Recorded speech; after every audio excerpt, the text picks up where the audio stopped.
Puji Tuhan, Shalom, selamat pagi, selamat kita berjumpa kembali Bapak Ibu Saudara dikasihi oleh Tuhan.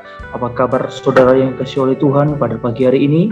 Kita kembali dalam ibadah raya kita GKTI Raja Daud, Minggu 3 April 2022. Biarlah di awal bulan tahun ini kita tetap semangat dan terus memuliakan Tuhan, saudaraku.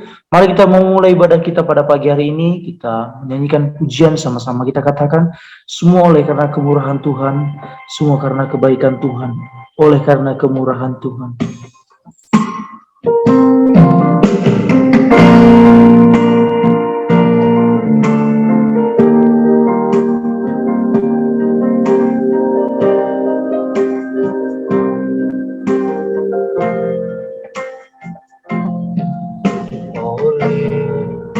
Karena kemurahan Tuhan, ku ada sampai hari ini.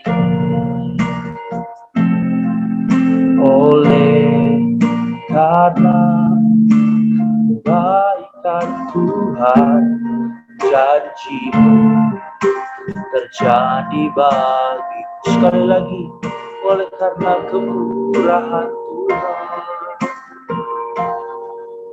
Oleh karena kemurahan Tuhan, ku ada sampai hari ini.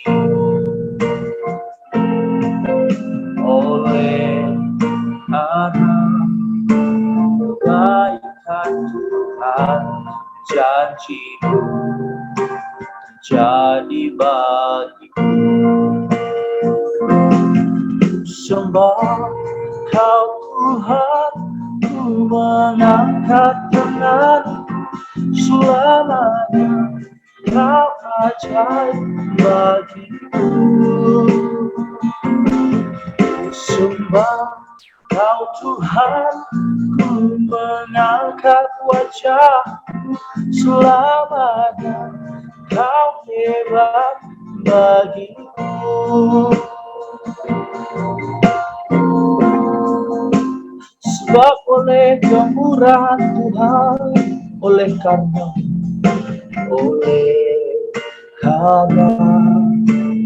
kemurahan Tuhan, ku ada sampai hari ini.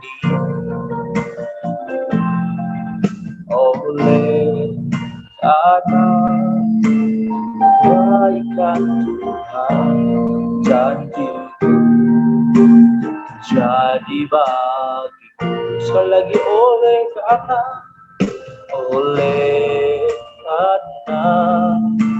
kemurahan Tuhan, ku ada sampai hari ini.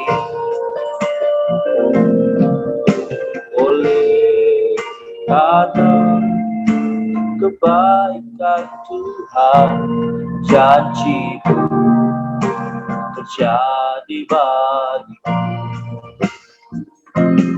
Ku sembah Kau Tuhan, ku mengangkat tanganku, selamanya Kau ajaib bagiku. Ku sembah Kau Tuhan, ku mengangkat wajahku, selamanya Kau hebat bagiku. Ku sembah Kau Tuhan, ku mengangkat tanganku, selamanya Kau ajaib bagiku. Sembah Kau Tuhan, ku mengangkat wajahku, selamanya Kau hebat bagiku. Ku sembah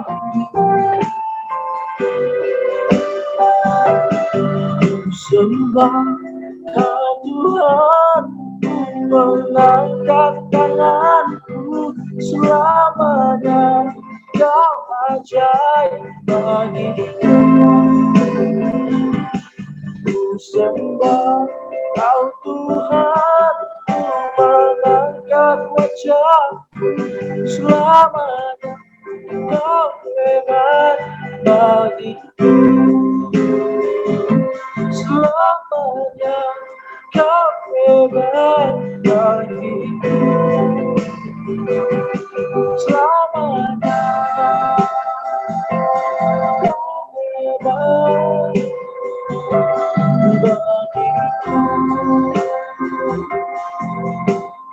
Selamanya kami sembah, selamanya kami kau tinggikan. Haleluya, kau baik, engkau baik, engkau baik Yesus. Terima kasih Bapa buat segala anugerah-Mu, segala kebaikan-Mu dalam hidup kami. Kau sangat sempurna, ajaib Kau. Kau kami sembah, Kau kami muliakan. Terimalah yang kami, terimalah sembah kami.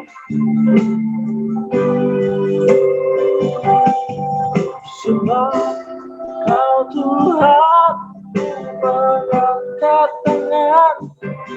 Selamanya Kau ajaib bagiku. Sembah Kau Tuhan, mengangkat wajah. Selamanya Kau hebat bagiku. Selamanya Kau hebat bagiku. Selamanya Kau hebat bagiku.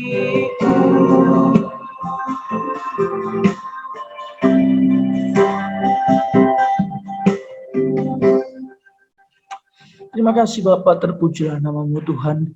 Ini sembah dan doa kami, ini ucapan syukur kami buat segala kemurahan-Mu bagi kami ya Yesus.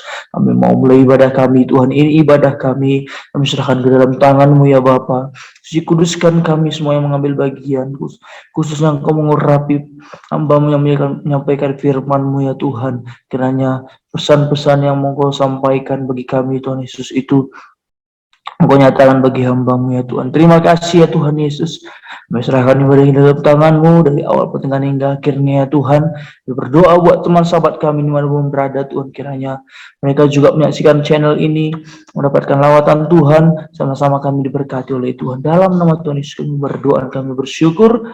Kami sama-sama mau bersuka cita, memuliakan nama-Mu Tuhan. Bersama-sama kita katakan, amin.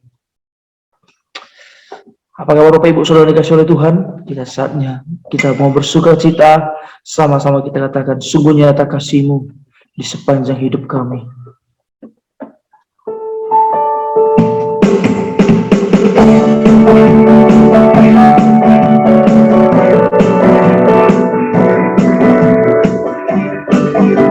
Seindahnya pelangi, secerahnya mentari, indahnya pelangi, cerahnya mentari, namun Kau yang terindah, hanya Kau yang termegah. Walau badai menghadang, walau badai menghadang, dan bumi pun bergoncang, namun Kau yang setia, menjagaku selamanya. Semuanya katakan, sungguh nyata kasih-Mu di sepanjang hidupku. Dengan darah-Mu Kau tebus dosaku.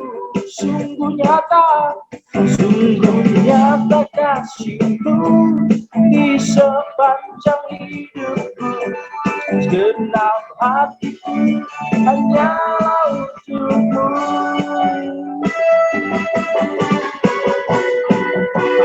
Dan aku nyanyikan ku jadi selidahnya pelari.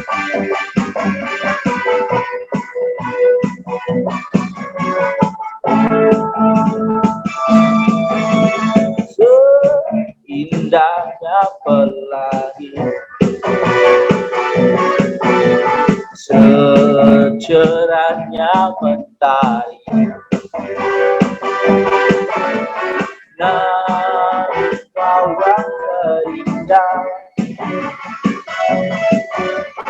hanya kau yang termegah. Walau badai menghadang, walau badai menghadang, dan bumi pun bergoncang, dan bumi pun bergoncang, namun kau yang setia menjagaku selamanya. Sungguh nyata kasihmu di sepanjang hidupku. Dengan darahmu tebus dosa. Sungguh nyata kasihmu di sepanjang hidupku. Semua hatiku hanyalah untukmu. Sungguh nyata kasihmu di sepanjang hidupku. Dengan darahmu tebus dosa. Sungguh nyata kasihmu di sepanjang hidupku. Genap hatiku hanyalah untukmu. Genap hatiku hanya untukmu. Genap hatiku, genap hatiku hanya untukmu. Dia terus memuji Tuhan. Besarkan nama Tuhan.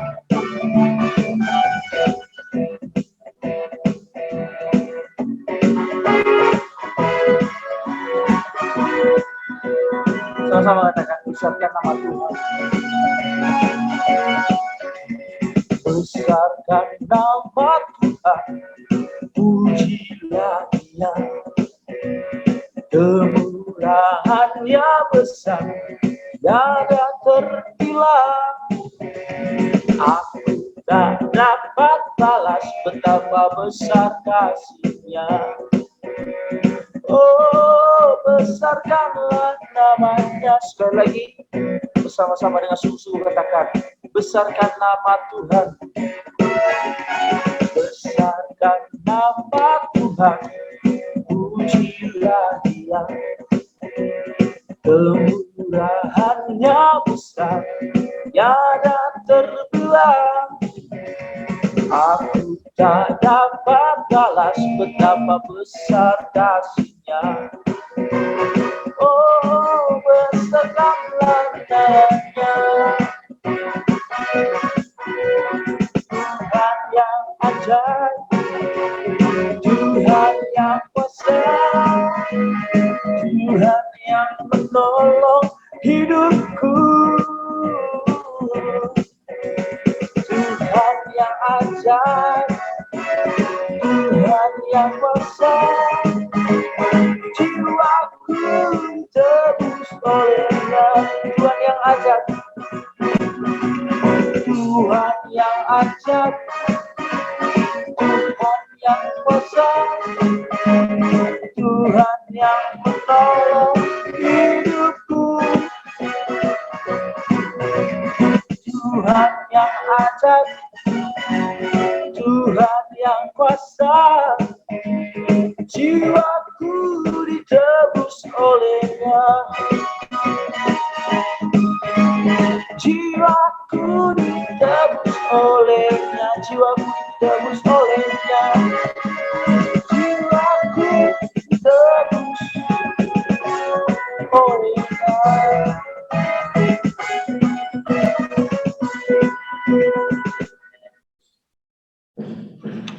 Puji nama Tuhan.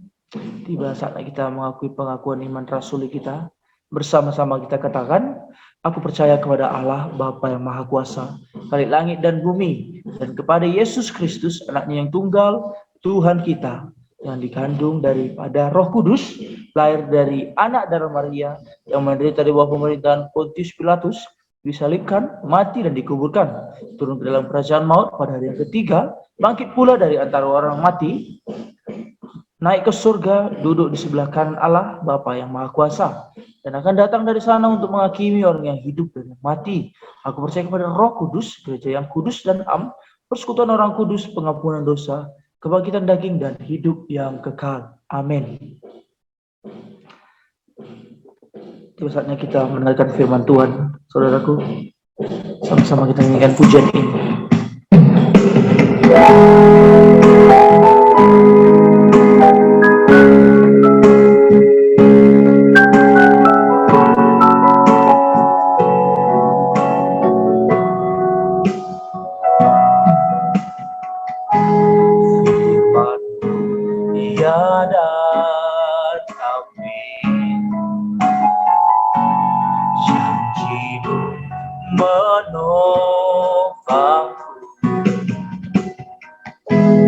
Berjalan bersamamu di setiap musim hidupku. Yesus, aku cinta padamu. Yesus, tetaplah bersamaku. Tiada yang dapat menggantikanmu. Engkaulah jaminan hidupku. Saudara, untuk ini firman-Mu ya dan amin. Firman-Mu ya dan amin. Janji-Mu menopangku, berjalan bersamamu di setiap musim hidupku. Yesus, aku cinta padamu. Yesus, tetaplah bersamaku. Tiada yang dapat menggantikanmu. Engkaulah jaminan hidupku. Yesus, Yesus, aku cinta padamu. Yesus, tetaplah bersamaku. Tiada yang dapat menggantikanmu. Engkaulah jaminan hidupku. Tiada yang dapat menggantikanmu. Engkaulah jaminan hidupku.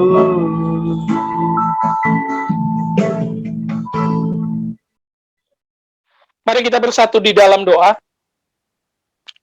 Bapa, kami mengucap syukur pada hari ini, di hari kudus-Mu kami bisa kembali beribadah lewat Zoom online ini. Di dalam ibadah YouTube ini Tuhan, kiranya Tuhan yang tetap memberkati kami di tempat masing-masing, agar mengikuti ibadah ini dengan serius. Kiranya nyanyian pujian kami dari awal sampai akhirnya nanti menyenangkan hati Tuhan. Dan sebentar kami ingin duduk diam di bawah kaki-Mu, mendengarkan kebenaran firman-Mu. Oleh karena itu Roh Kudus berotoritas penuhlah dalam penyampaian firman ini. Pakai hamba-Mu yang penuh dengan dosa dan keterbatasan ini. Layakkan hamba-Mu untuk menyampaikan kebenaran firman-Mu. Dan setiap jemaat yang mendengar di rumah masing-masing, di tempat masing-masing, agar mereka betul-betul memahami firman ini, belajar dan mendalaminya. Terima kasih Bapa. Melalui perantaraan Yesus Kristus dan Roh Kudus, hamba-Mu telah berdoa dan mengucap syukur. Amin. Shalom Bapak Ibu Saudara sekalian, selamat hari Minggu untuk kita semua. Dan kita sudah memasuki awal bulan April, tidak terasa, yang dimana pada bulan ini saudara kita juga sudah memasuki puasa, ya. Jadi bulan April suatu hal yang sangat berbahagia. Selain saudara kita juga puasa dan menuju Ramadan, kita juga akan merayakan Jumat Agung dan Paskah nantinya yang sebentar lagi akan kita rayakan. Oleh karena itu Bapak Ibu Saudara, terus dukung dan ikuti ibadah kita, ya, ibadah GKTI Raja Daud. Kita tetap berupaya penuh bagaimanapun nanti, mau itu online ataupun offline, tidak mengurangi kebahagiaan kita merayakan Jumat Agung dan Paskah. Nah, kita melanjutkan kembali perikop yang belum selesai dalam eksposisi Markus pasal 8, dan sekarang kita selesaikan ayat 16 sampai 21. Minggu lalu sampai ayat 15. Yang dimana saya ulang sedikit, ada tentang konfrontasi, di mana orang Farisi dan Saduki datang mencobai Yesus meminta tanda. Ya, mereka menganggap kalau engkau Mesias, anak Allah, berikan tanda yang spektakuler seperti nabi-nabi di perjanjian lama, tetapi Yesus sama sekali tidak mau memberi tanda. Dan akhirnya Yesus meninggalkan orang Farisi dan Saduki, pergi berlayar bersama murid-murid. Tetapi ada suatu kisah yang baru diangkat oleh Markus, yaitu tentang murid-murid lupa membawa roti. Di mana Yesus memberikan pengajaran, berhati-hatilah, awaslah terhadap ragi orang Farisi, Herodes, dan Saduki.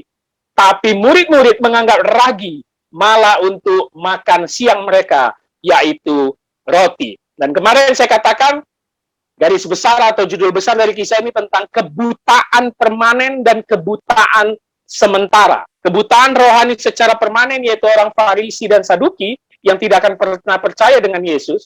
Sedangkan kebutaan rohani sementara, itulah yang dialami murid-murid. Dan sekarang kita akan melihatnya lebih dalam lagi. Apa yang Yesus lakukan kepada murid-murid. Mari buka Alkitab kita dari Injil Markus pasal 8 ayat 16. Markus pasal 8 ayat 16. Saya bacakan untuk Bapak Ibu Saudara di rumah. Maka mereka berpikir-pikir dan seorang berkata kepada yang lain, itu dikatakannya karena kita tidak mempunyai roti. Ini dia kelanjutannya Bapak Ibu Saudara. Setelah Yesus naik ke perahu bersama murid-murid, dia berkata, berjaga-jagalah dan awaslah terhadap ragi orang Farisi dan Herodes. Murid-murid malah berpikir itu soal roti.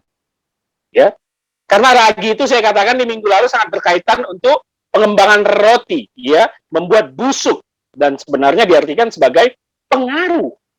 Tetapi murid-murid mengartikannya secara literal, bahwa Yesus seperti menyindir mereka karena tidak membawa roti. Mereka ini lemot, kalau bahasa kita di zaman sekarang, ya. Elmi, telat mikir. Mereka ini nggak paham arti pengajaran Yesus. Karena Yesus selalu mengajar dengan perumpamaan.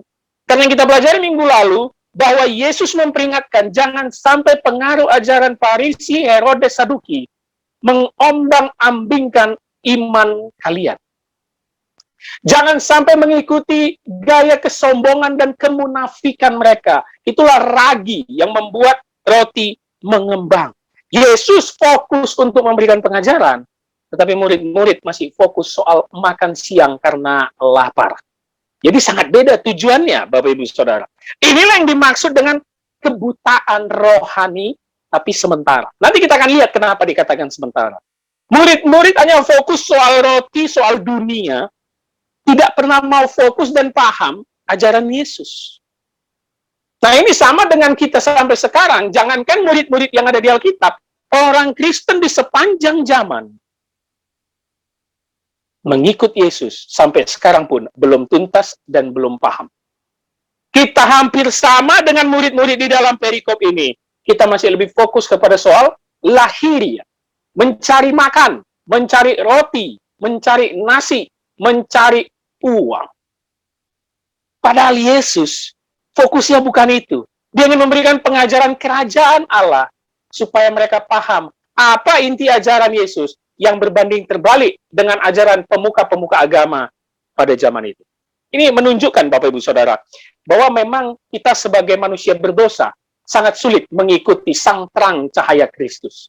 Pada dasarnya kita manusia berdosa, pada dasarnya kita sudah dikutuk karena dosa Adam dan Hawa, sehingga hidup kita terus penuh dengan pemahaman akan dosa.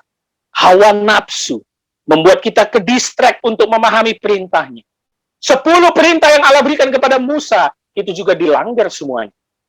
Jadi ini membuktikan bahwa begitu sulitnya kita memahami ajaran Yesus, sama seperti murid-murid. Makanya tidak bukan Yesus pernah berkata di Injil Yohanes, di luar aku, kau tidak bisa berbuat apa-apa. Orang yang tidak di dalam Yesus, maka hidupnya akan berantakan dan tanpa arah. Orang yang di dalam Yesus perlu diproses dan diajar lebih mendalam. Saya tidak akan katakan orang yang dalam Yesus pasti rohani dan hebat, tidak. Tetapi kita akan seperti murid-murid. Kebutaan rohani sementara yang akan terus diajari oleh Yesus. Coba perhatikan ayat 17-nya. Dan ketika Yesus mengetahui apa yang mereka perbincangkan, ia berkata, mengapa kamu memperbincangkan soal tidak ada roti? Belum jugakah kamu faham dan mengerti? Telah degilkah hati? Jadi bayangkan di perahu itu murid-murid, hanya ada satu roti, bisik-bisik, tapi karena semua bisik-bisik, kedengaran sama Yesus. Bisik-bisiknya soal bagaimana ini Yesus menyindir kita karena kita nggak bawa roti, mampus kita nggak menyediakan makan siangnya. Jadi kedengaran sama Yesus. Dan apa respon Yesus? Mengapa kamu memperbincangkan soal tidak ada roti? Yang kata lain kalau kita bisa ubah kalimatnya, Bapak Saudara, apa maksudmu? Nggak nyambung. Aku ngomong apa, kalian memperbincangkan apa? Nggak nyambung. Belum juga kamu faham dan mengerti? Telah degilkah hatimu? Word. Kalimat telah degilkah hatimu bisa diartikan hatimu mengeras, membatu, tidak percaya. Telah degilkah hatimu? Kenapa Yesus mengeluarkan kalimat yang cukup keras ini? Degilkah hatimu? Ingat konteksnya saya katakan di minggu lalu, ini sudah 2 tahun pelayanan murid-murid bersama Yesus. Kita tahu total pelayanan Yesus bersama murid-murid sampai dia mati, itu 3,5 tahunan. Ini sudah setengah perjalanan, tetapi murid-murid terus gagal memahami ajaran Yesus. Bayangkan Bapak Ibu Saudara, sudah setengah perjalanan, gagal. Dan selalu fokusnya soal dunia. Kadang ingat, kadang lupa. Waktu ingin membuat mujizat untuk 4.000 orang, saya katakan, mereka ingat dengan kejadian yang 5 roti 2 ikan. Ya kan? Tetapi sekarang saat ingin memberikan pengajaran terhadap ragi orang Farisi Herodes, hati-hati, mereka malah balik lagi untuk menganggap itu soal makanan, roti. Jadi, sangat bolak-balik pemahaman mereka, Bapak Ibu Saudara. Ini yang sering kita sebut di zaman sekarang apa? Kadang rohani, kadang roh halus, gitu ya. Kadang kesetanan, kadang kita ketuhanan. Saya sering sekali bertemu dengan orang yang kalau ada masalah, pasti langsung rohani. Gitu kan? Misalnya itu masalah yang sangat besar. Tiba-tiba besoknya langsung rohani nih orang. Apa contohnya? Langsung buka ayat Alkitab, dicomot ayat Alkitab, ditampilkan di media sosial. Waduh. Padahal masalahnya pun belum dia selesaikan, masalahnya belum dia pahami, akar masalahnya apa? Langsung sok rohani. Padahal selama ini nggak pernah buka Alkitab. Saya mau katakan ya, itu nggak salah sepenuhnya. Tetapi bukan begitu cara mengenal Tuhan. Jangan sampai hari ini kita rohani, besok kita balik lagi nggak jelas. Jangan sampai hari ini kita ketuhanan, besok balik lagi kesetanan. Saya mau katakan bagi kita ya, suam-suam kuku. Nah itu, suam-suam kuku. Yuk kita bertobat. Saya berani katakan ini, karena saya juga pernah suam-suam kuku. Iya, saya pernah yang seperti itu, Bapak Saudara. Rohani, tiba-tiba kesetanan. Kelihatan baik, tiba-tiba nggak beres di belakang. Saya pernah mengalami itu. Mengikut Tuhan, proses tetapi konsisten. Jangan seperti murid-murid yang udah melihat banyak mujizat, yang udah melihat banyak keajaiban, tapi lupa lagi. Saya mau katakan bukan berarti kita tidak mungkin jatuh ke dalam dosa kalau kita sudah mengikuti Yesus dengan baik. Tidak. Selalu ada cobaan dan godaan. Tetapi jangan degil hati. Jangan tidak fahamkah kamu juga, katanya. Ini yang penting bagi kita. Supaya kita memahami, untuk mengenal Yesus prosesnya memang panjang, tetapi lembutkan hatimu. Mau diajar, mau belajar. Saya katakan kepada anak-anak muda yang mau menikah di dalam konseling pranikah, kalian ini pelayanan nggak? Enggak, Pak Pendeta, katanya kan. Kalian ini baca Alkitab nggak? Enggak. Harus ada satu orang, lebih baiknya cowok ya, sebagai suami ya, nanti sebagai calon suami, yang membimbing dalam rumah tangga kalian. Nah, bagi yang nggak pernah baca Alkitab atau nggak pernah ke gereja, malas pelayanan, harus mau diajar.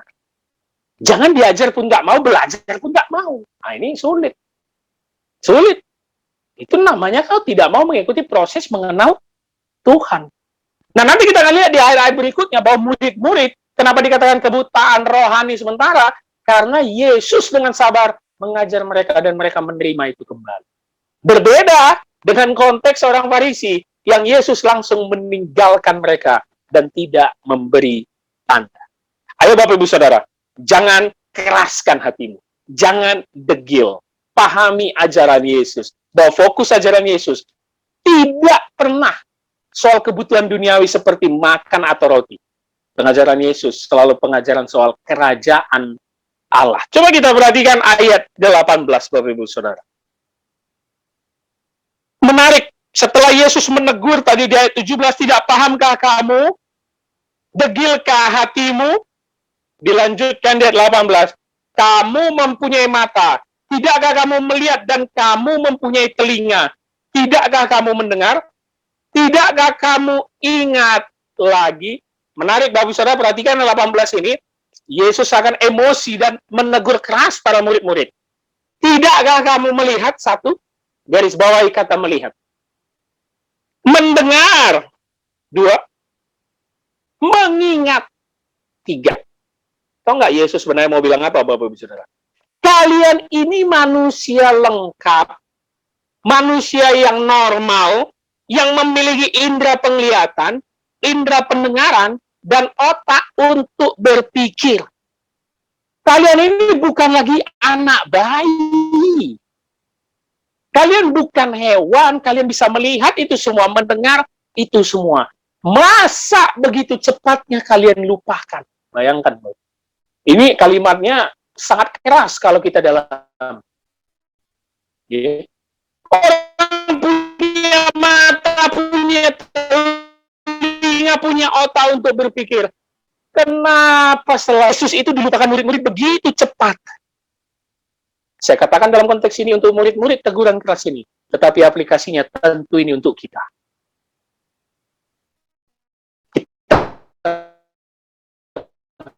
Begitu cepat melupakan firman di dalam Alkitab yang padahal baru tadi pagi kita baca, begitu kan? Langsung kita lupakan. Padahal kita diberikan mata, telinga, dan otak berpikir. Artinya murid-murid menjadi saksi pada zaman itu. Tentu kita tidak melihat kan? Kita sudah hidup jauh ribuan tahun setelah mereka. Murid-murid punya mata, telinga, dan otak melihat kejadian langsung. Memberi makan 5.000 orang, memberi makan 4.000 orang, melakukan mujizat menyembuhkan banyak orang. Tetapi, kenapa murid-murid fokusnya hanya soal duniawi? Fokusnya hanya soal makan dan roti. Makanya ditegur oleh Yesus.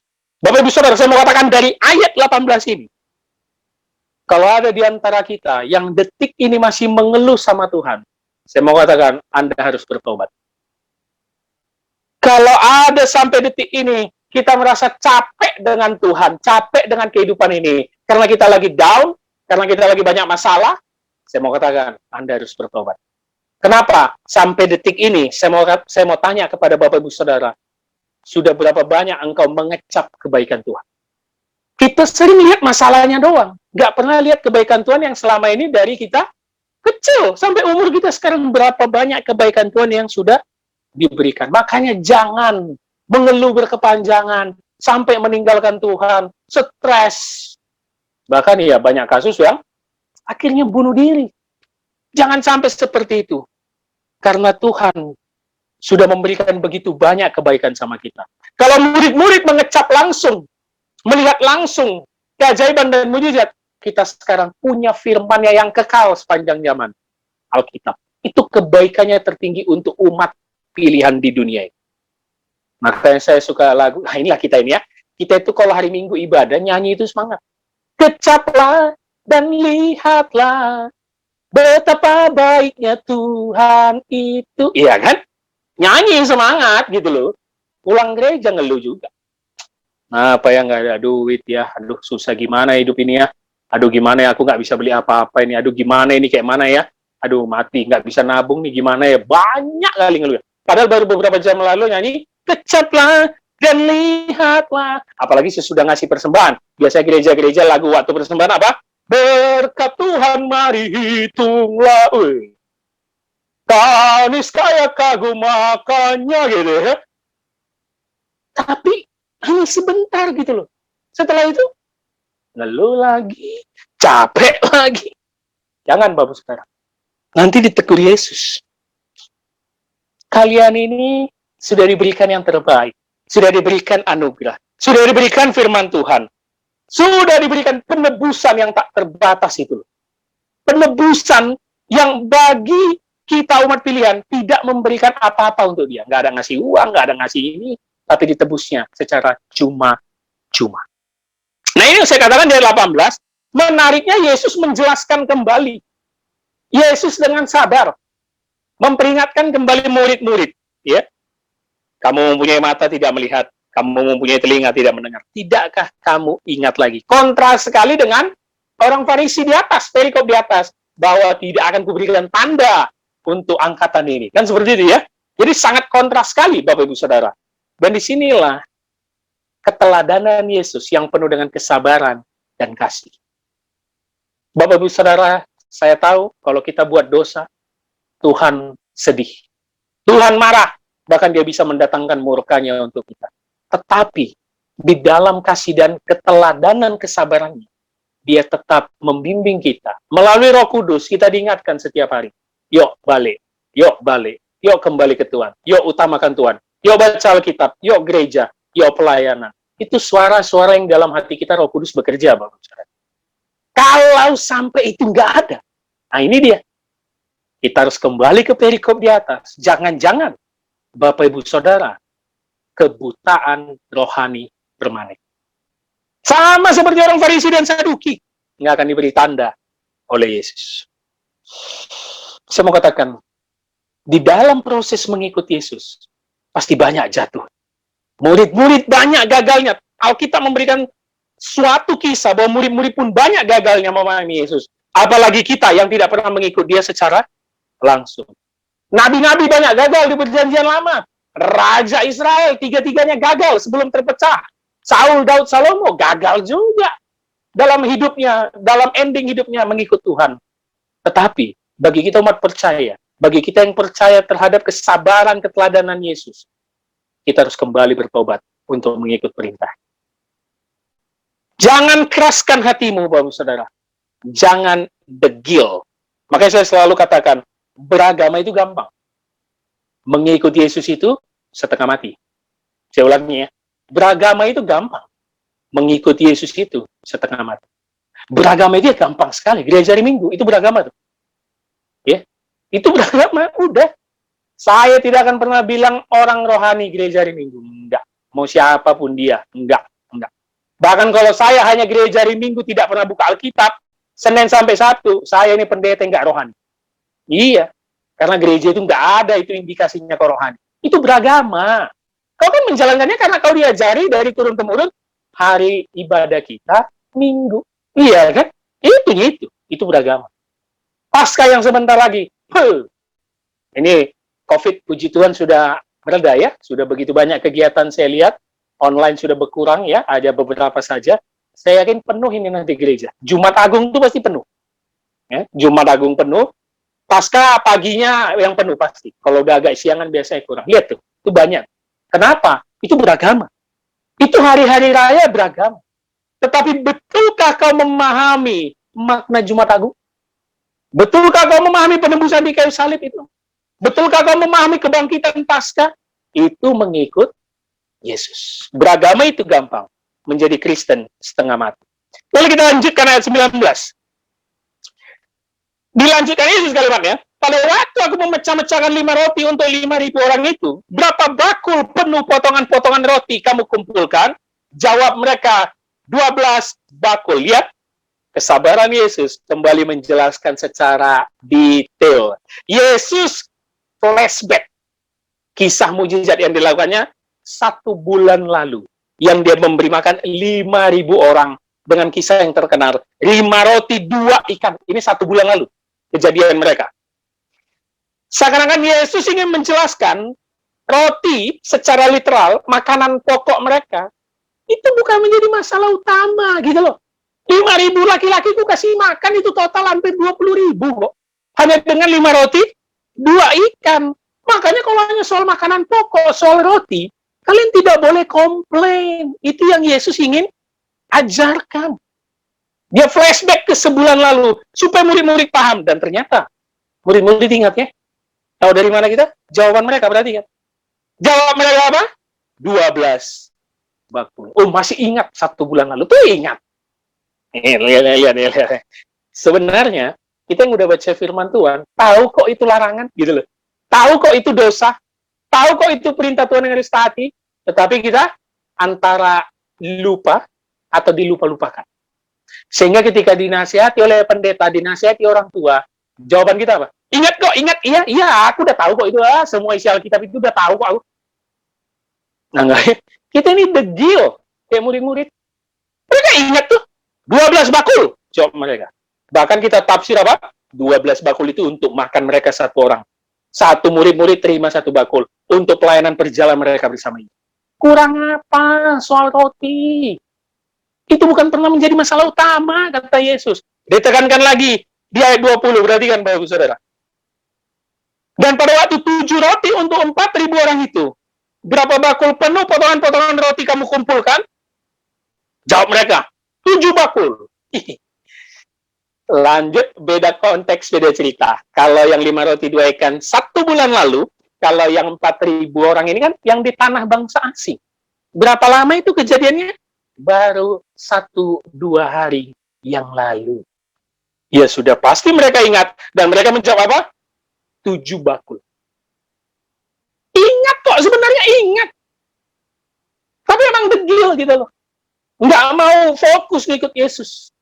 Nggak mau mengikuti jejak gembala mereka yang ada di depan mereka. Gitu. Ingat tuh 7 bakul. 2 kisah yang dengan sabar Yesus ceritakan ini. Untuk menghancurkan kekerasan hati mereka. Kedegilan mereka. Bahwa kalau soal kebutuhan pokok, kalian tidak boleh komplain. Nggak nyambung ngomongan kalian dengan pengajaranku. Aku sedang ngomong ragi orang Farisi secara perumpamaan. Bukan ragi untuk roti. 2 kejadian 1 bulan dan 1-2 hari lalu. Murid-murid ingat. Tapi Yesus tetap memperingatkan mereka. Itulah kesabaran Yesus. Itulah cinta kasihnya kepada murid-murid yang dianggapnya buta rohani sementara. Tidak ditinggalkannya. Seperti dia meninggalkan orang Farisi dan Saduki. Saya mau katakan, kita ini pun selalu khawatir soal makan minum. Selalu khawatir soal makan sebulan. Selalu khawatir soal uang. Selalu khawatir soal simpanan tabungan. Duniawi semua yang kita pikirkan. Padahal Yesus berfirman apa? Burung di udara saja dipelihara oleh Bapa. Masa kita yang anak-anaknya lebih daripada burung tidak dipeliharanya? Manusia bukan hidup dari roti saja, Bapak Ibu Saudara, tapi dari setiap firman yang keluar dari mulut Allah. Utamakan Tuhan, utamakan firman. Jangan keraskan hatimu. Saya punya teman cerita, dia nanya soal bukan kebetulan. Bagaimana seharusnya persepuluhan itu? Kami cerita suatu dulu. Saya tanya, apakah kau pernah memberikan persepuluhan? Enggak, katanya. Bagaimana Pak Pendeta aku mau ngasih? Bulanan gua aja udah segini. Untuk istri udah segini. Untuk anak segini. Belum kebutuhan rumah segini. Kalau gitu, itu nggak perlu kau ngatakan itu di hadapan Tuhan. Nggak perlu. Dari kisah ini kita belajar. Kita percaya soal kebutuhan pokok ya. Bukan keinginan dunia kita. Kebutuhan pokok. Pasti cukupi. Selain dari pekerjaanmu, dengan jabatanmu, gajimu, pasti itu cukup. Dan bagaimana kau memanage dengan keluarga, pasti cukup. Jangan keluhkan itu ke Tuhan sehingga kau tidak pernah memberi kepada gereja. Nah, ini yang bahaya. Tidak pernah memberi kepada sesama. Ini yang bahaya. Kalau otak kita hanya roti, otak kita hanya kebutuhan sebulan, otak kita hanya makanan, saya mau katakan sampai kapanpun kau tidak akan pernah mendisiplinkan diri memberi kepada Tuhan dan sesama. Ingat itu baik-baik. Saya sudah melihat banyak orang seperti itu. Kalau fokusnya duluan ke kebutuhan, sampai kapanpun kau tidak akan pernah memprioritaskan Tuhan. Udah pasti. Itu sudah pasti. Nggak bisa ditawar. Ya. Atau ada yang jawab, nggak apa-apa, Neta, aku kadang-kadang masih ngasih kok. Sebulan ini ngasih. Bukan begitu cara mengikut Tuhan. Nominal tidak pernah menjadi masalah, tetapi ketatan dan disiplin memberi, itu keharusan. Nah, itu ingat ya. Itu ingat. Ini ajaran dari gereja kami. Saya tidak pernah mematok nominal. Tidak akan pernah mematok nominal. Tetapi ketatan dan kedisiplinan memberi, keharusan. Untuk Tuhan dan untuk sesama. Lalu kita lihat ayat 21. Lalu katanya kepada mereka, menarik sekali Bapak Saudara. Lihat kalimatnya ditutup dengan bagaimana? Dia 21. Lalu katanya kepada mereka, masihkah kamu belum mengerti? Aduh, ini keren sekali loh. Kalimatnya singkat, penutup, ditutup dengan tanda tanya. Menarik ya? Jarang satu perikop selesai dengan tanda tanya. Jarang di Alkitab.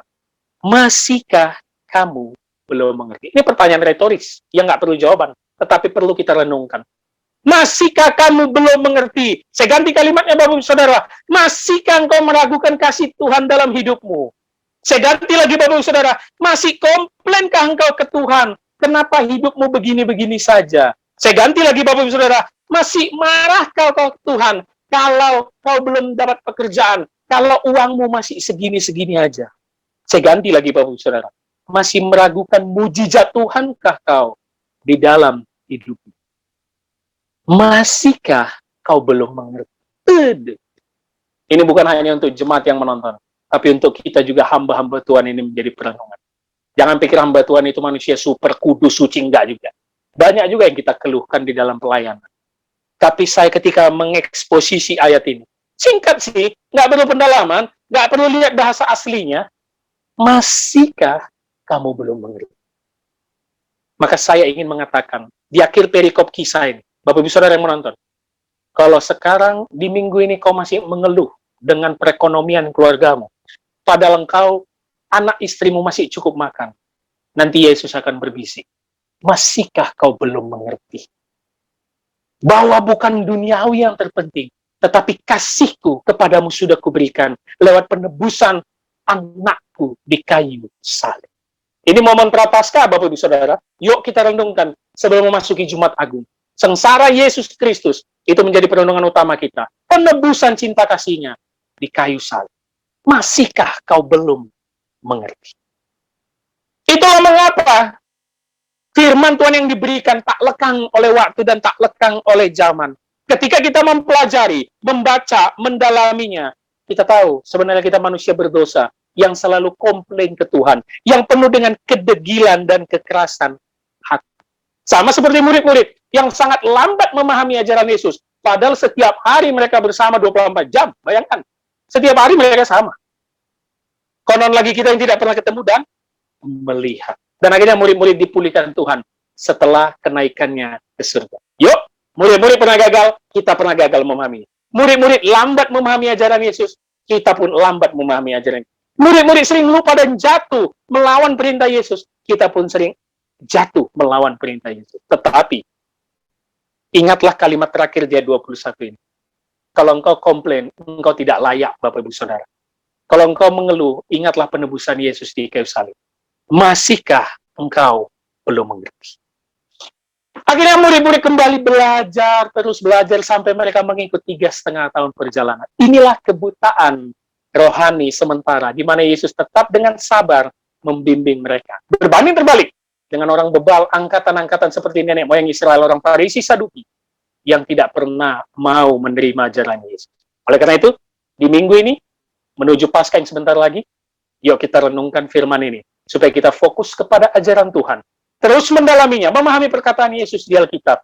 Tidak fokus hanya kebutuhan makan atau kebutuhan dunia. Tuhan Yesus pasti mencukupi semua kebutuhan ini. Saya berdoa buat Bapak Ibu Saudara, keluarga dan siapapun.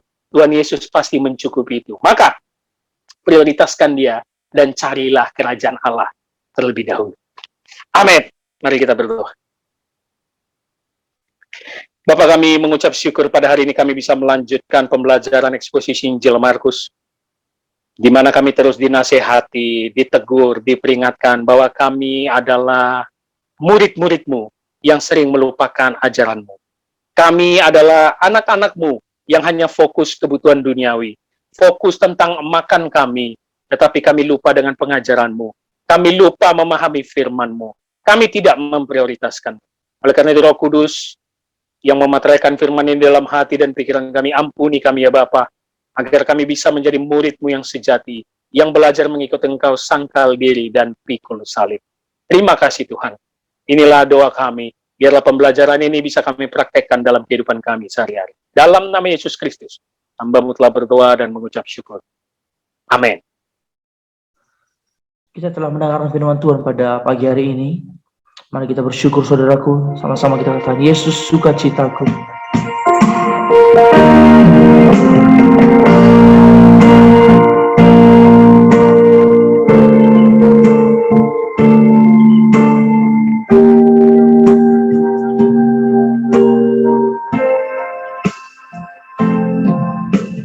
Yesus sukacitaku.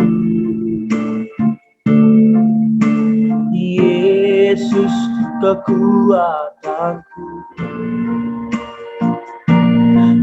penolong dalam kesesakan. Kau sangat terbukti. Sekali lagi, sama-sama kita belajar lagu ini, Yesus sukacitaku. Yesus sukacitaku. Yesus kekuatanku, penolong dalam kesesakan. Kau sangat terbukti. Hatiku bersuka memuji nama-Mu, jiwaku bermegah. Angkat tanganku, apapun yang terjadi dalam keadaanku. Sukacitaku hanya di dalam-Mu. Hatiku bersuka memuji nama-Mu, jiwaku bermegah. Angkat tanganku, apapun yang terjadi dalam keadaanku. Sukacitaku hanya di dalam-Mu. Sekali lagi,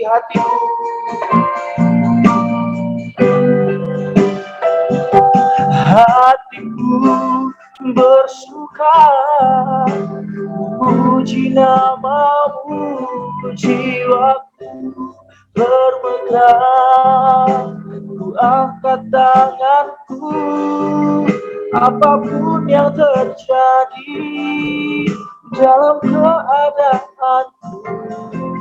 Sukacitaku hanya di dalam-Mu. Sukacitaku hanya di dalam-Mu.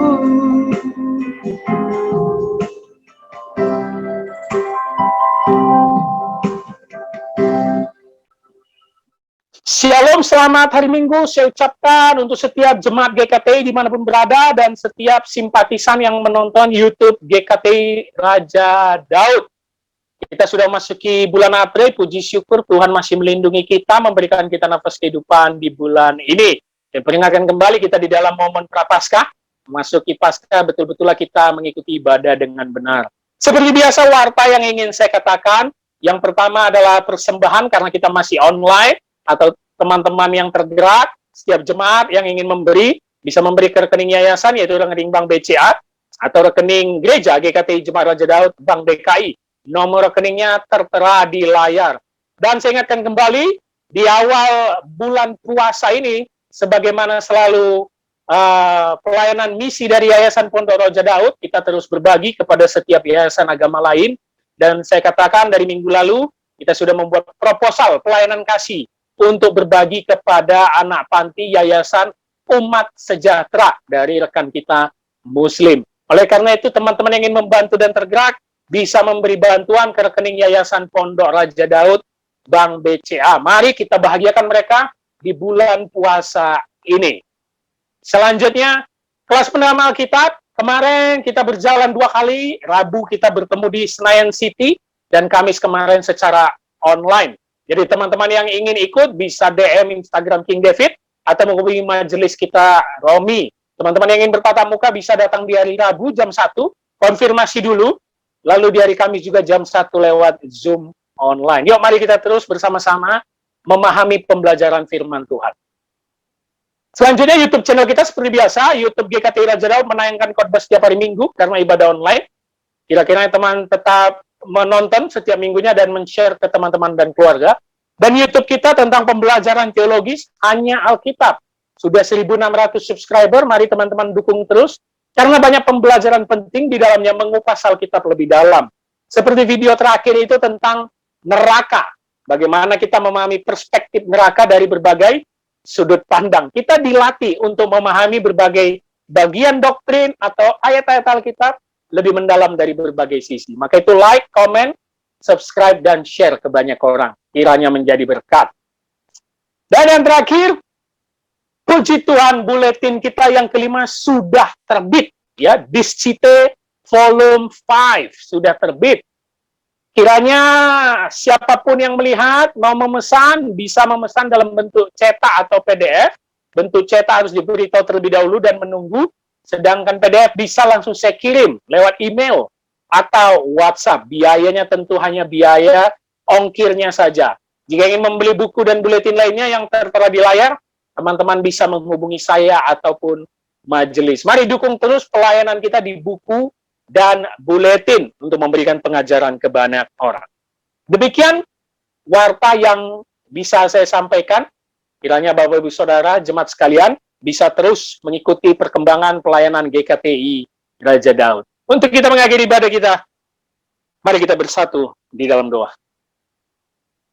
Bapa di dalam surga, hamba-Mu berdoa buat kami semua yang hari ini mengikuti ibadah di awal bulan April ini. Biarlah nyanyian pujian kami dari awal sampai akhirnya menyenangkan hati Tuhan. Biarlah itu semua menjadi dupa yang harum di hadapan Tuhan. Dan biarlah firman yang ditabur, dimateraikan Roh Kudus di dalam hati dan pikiran kami. Sehingga kami bisa menjadi pendengar sekaligus pelaku kebenaran firman. Berkati ibadah ini ya Bapa. Hamba-Mu juga khusus berdoa buat tangan-tangan yang sudah memberi persembahan. Terkhusus untuk mendukung pelayanan misi, untuk berbagi kepada anak-anak panti Yayasan Umat Sejahtera, rekan-rekan Muslim yang pada bulan ini merayakan ibadah puasa. Tuhan berkati tangan-tangan yang memberi untuk pelayanan GKTI Raja Daud. Tuhan berkati keluarganya. Tuhan berkati pekerjaannya. Tuhan berkati anaknya. Tuhan berkati apapun yang mereka kerjakan kiranya berhasil. Dan apapun yang mereka gumulkan, kiranya Tuhan jawab sesuai dengan waktu Tuhan. Hamba-Mu juga berdoa buat pelayanan gereja-Mu yang Kau percayakan kepada kami. GKTI Raja Daud dan Yayasan Pondok Raja Daud. Segala visi, misi, dan programnya kami serahkan ke dalam tangan Tuhan. Segala bentuk media yang kami gunakan, buku, buletin, Instagram, YouTube, kiranya bisa menjangkau banyak orang. Membantu banyak orang memahami Injil Kristus yang sebenar-benarnya.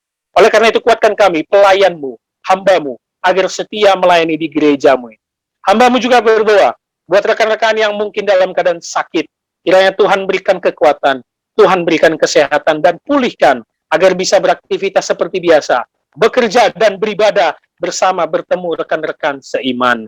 Hamba-Mu juga berdoa buat bangsa ini, bangsa Indonesia. Tuhan berkati dari pemerintahan pusat sampai daerahnya. Terima kasih Tuhan, kiranya penyebaran COVID-19 betul-betul sudah hilang, dan sekiranya kami bisa beraktivitas seperti biasanya. Tuhan berkati semua pemerintahan agar bersinergi, bekerja dengan sebaik-baiknya, takut akan Tuhan, dan jujur selalu. Begitu juga dengan umat-Mu di bangsa ini.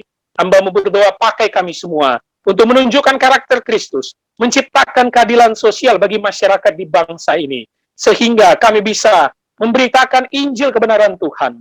sehingga banyak lutut bertelut, lidah mengaku, hanya Yesuslah Tuhan dan Juru Selamat dunia.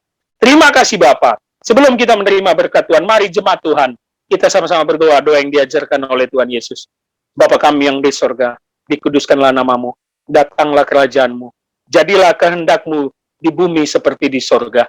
Berikanlah kami pada hari ini makanan kami yang secukupnya, dan ampunilah kami akan kesalahan kami, seperti kami juga mengampuni orang bersalah kepada kami. Dan janganlah membawa kami ke dalam pencobaan, tetapi lepaskanlah kami daripada yang jahat. Karena Engkau yang mempunyai kerajaan, dan kuasa, dan kemuliaan, sampai selama-lamanya. Amin. Arahkanlah hatimu dan terimalah berkat Tuhan. Tuhan memberkati engkau dan melindungi engkau. Tuhan menyinari engkau dengan wajahnya dan memberi engkau kasih karunia. Tuhan menghadapkan wajahnya kepadamu dan memberi engkau damai sejahtera. Amin.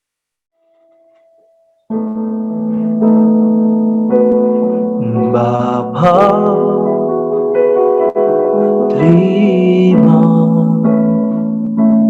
kasih. Bapa, terima kasih. Bapa di dalam surga, ku berterima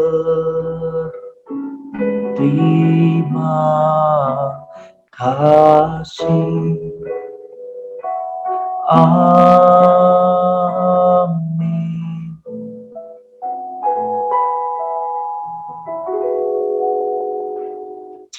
Amin.